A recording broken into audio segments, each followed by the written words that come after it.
As a behavioral trainer who's rehabilitated thousands of dogs and who specializes in fear, anxiety, aggression, reactivity, I can tell you that one of the behaviors that I've mentioned, if left unaddressed, can turn into something very dangerous, and that's anxiety.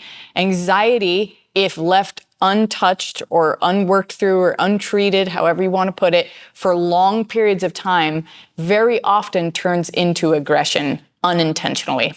Let's say that you have a dog who, just as a puppy, was generally anxious, as a teenager was anxious, as an adult maybe became more anxious, maybe had a couple bad experiences, so the anxiety is very high. You have to use different medications to try to keep the anxiety down, and it's just kind of spiraling. Eventually, these dogs get to a point where their brain, body, and nervous system can't take it anymore. They're spread too thin.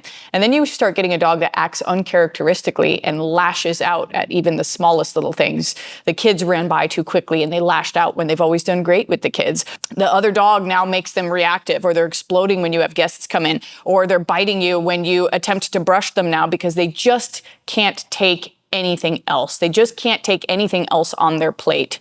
So my urge to all of you with anxious dogs is address it now before it becomes a serious problem, because I get the phone calls for the dogs who are 6, 7, and 8 years old, and now they have turned into very aggressive cases because the anxiety was left to fester for too long, and then the dog has gotten to a point where it's hard to retrain them to get to a calm point.